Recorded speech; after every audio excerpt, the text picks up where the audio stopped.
Bismillahirrahmanirrahim. Assalamualaikum warahmatullahi wabarakatuh. Alhamdulillahillazi allafa baina qulubina fa asbahna bi ni'mati ikhwana. Asyhadu an la ilaha illallah wahdahu la syarikalah wa asyhadu anna Muhammadan abduhu wa rasuluh sallallahu alaihi wa ala alihi wa sahbihi wa sallim tasliman katsira. Qala Allah Ta'ala fil kitabil aziz. A'udzu billahi minasyaitonir rajim. Bismillahirrahmanirrahim. Wa basyiril ladzina amanu wa 'amilus solihati anna lahum jannati tajri min tahtihal anhar.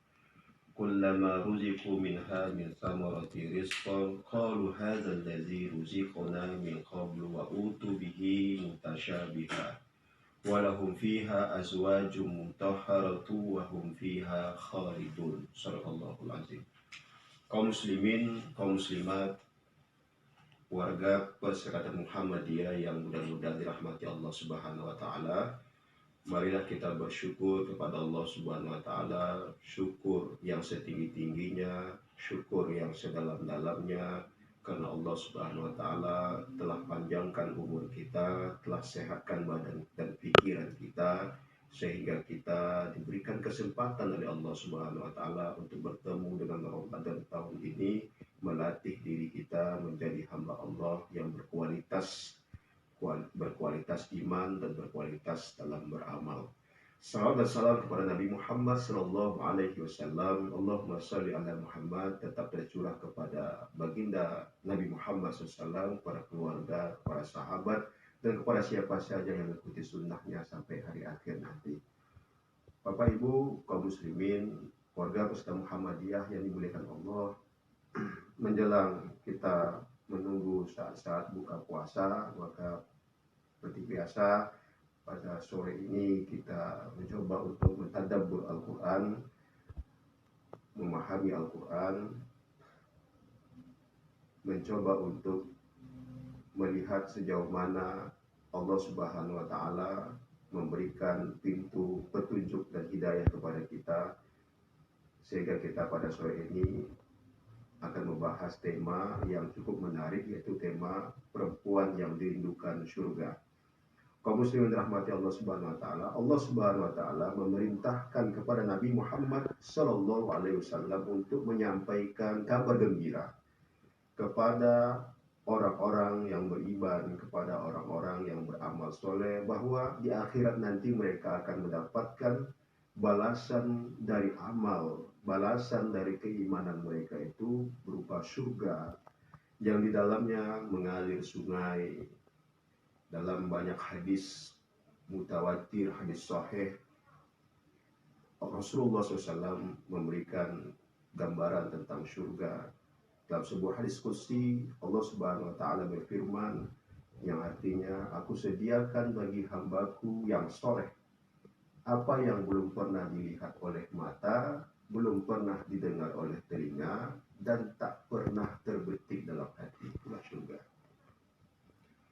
Ungkapan surga dalam ayat ini merupakan gambaran sebuah tempat yang penuh dengan kenikmatan, penuh dengan keindahan, teduh, rindang, menyejukkan, lengkap dengan mata air yang mengalir setiap saat dan sepanjang waktu.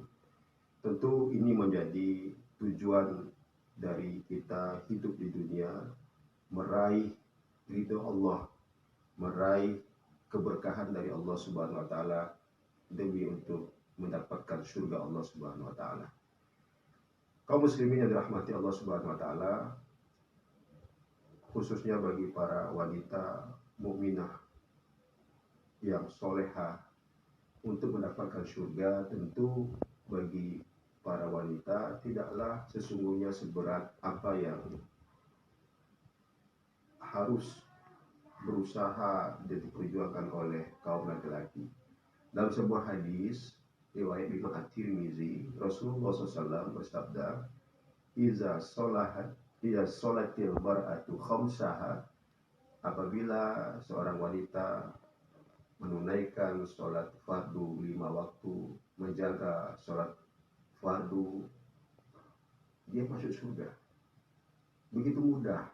Tidak disyaratkan untuk sholat sunat rawatib, sholat sunat tahajud, sholat sunat duha. Cukup dengan sholat 5 waktu, insya Allah masuk surga. Apalagi sudah sholat 5 waktu, ditambah lagi dengan sholat sunat lainnya, sholat rawatib, sholat duha, sholat tahajud, akan lebih hebat dan mantap lagi. Akan lebih terbuka lagi peluang masuk ke surga Allah SWT. Yang kedua, dalam hadis itu, wasomat syahroh. Wanita itu berpuasa dalam bulan Ramadan. Ya. Jadi ditanya, Ustaz, saya tak bisa puasa Senin Kamis, saya tak bisa puasa Nabi Daud, saya hanya bisa puasa Ramadan saja. Itu cukup memadai dan cukup baginya untuk memasukkan kepada surga Allah Subhanahu wa taala. Yang ketiga, wa hafizat hasanat farjaha. Dia jaga kemaluannya, dia jaga kehormatannya. Tidak gampang mengupdate status di medsos, di WA, di Facebook, di Instagram. Mengupdate status yang status itu adalah aib rumah tangga. Tak menjalin hubungan dengan orang atau laki-laki yang tak halal baginya. Tidak WA, tidak WhatsAppan dengan laki-laki lain. Ya, tidak selingkuh, menjaga kehormatannya, menjaga auratnya, tidak mempertontonkan auratnya kepada orang lain kecuali kepada suaminya. Ya, ini kadang kita banyak membiarkan istri-istri kita mempertontonkan aurat kepada orang lain, ya, sehingga terjadi penyimpangan, terjadi betul-betul praktek-praktek kemaksiatan di tengah-tengah masyarakat yang akibat dari pembiaran dari suami. Jadi jangan karena kenikmatan sesaat kita korbankan kenikmatan yang abadi, yaitu institusi perkawinan.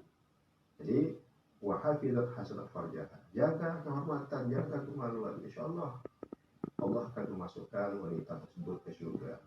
Yang keempat adalah wa'ata'at ba'laha, taat pada suami.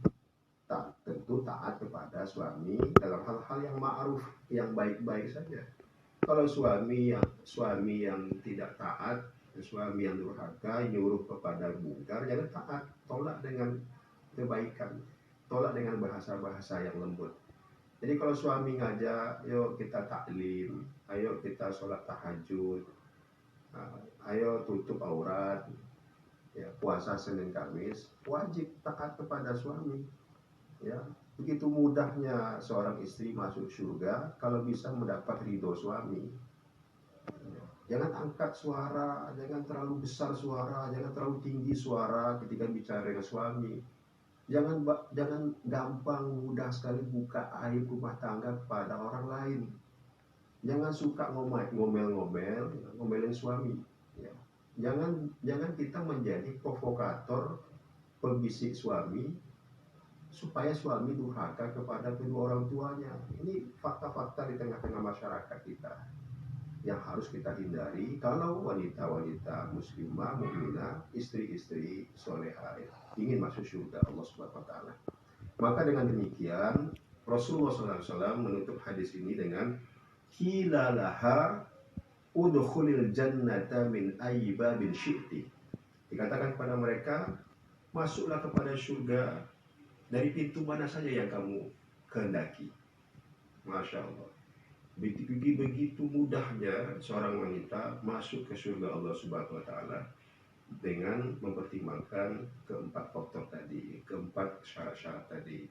Kaum muslimin rahmati Allah Subhanahu wa taala, mudah-mudahan dalam momentum Ramadan ini Allah Subhanahu wa taala memberikan terus kesempatan kepada kita menjadi hamba-hambanya yang terbaik, menjadi hamba-hambanya yang sadar dengan tujuan penciptaan Allah terhadap manusia di muka bumi ini tidak lain adalah untuk melakukan ibadah secara totalitas kepada Allah Subhanahu wa taala. Demikian saja, mohon maaf. Terima kasih atas perhatian. Kita tutup dengan kafaratul majlis. Subhanallah, asyhadu an la ilaha illa anta, astaghfiruka wa atubu ilaik. Assalamualaikum warahmatullahi wabarakatuh.